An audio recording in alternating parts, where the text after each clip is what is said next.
But when you say there's no hope, I assume that you're talking about Neo-Advaita, the way that certain teachers say there is no hope. It's hopeless for the person.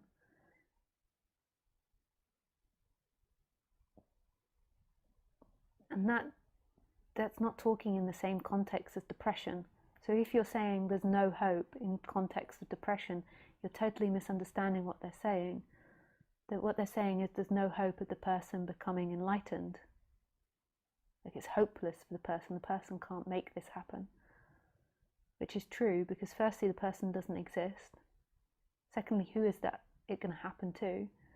And thirdly, it's beyond the person. But it doesn't mean within the dream that you can't tidy up the cage, that you can't make things better for you in the realm of you.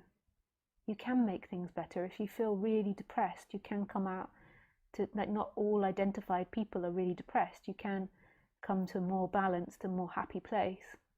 And it's more than likely that you'll hear, some people really, really suffer prior to energetic shifts. So in some stories, they go into deep suffering and then there's a shift.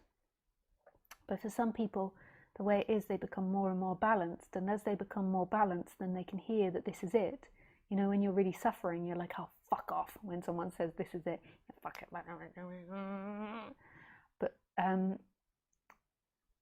But as you become more balanced on the human level, there's like more space for it to be heard. The person isn't seeking so hard.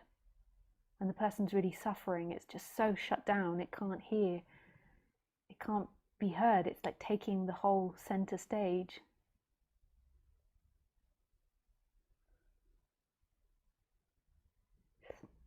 Yeah.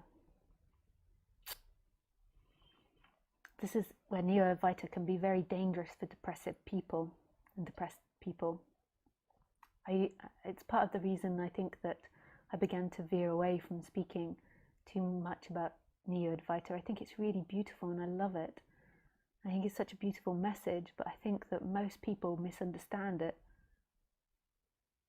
Of course people misunderstand it, because it's not a personal thing.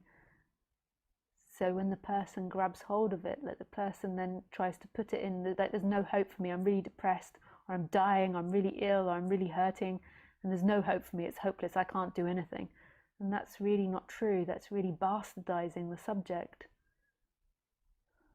It's almost like the person that is depressed wants to beat themselves up with something, so they use that.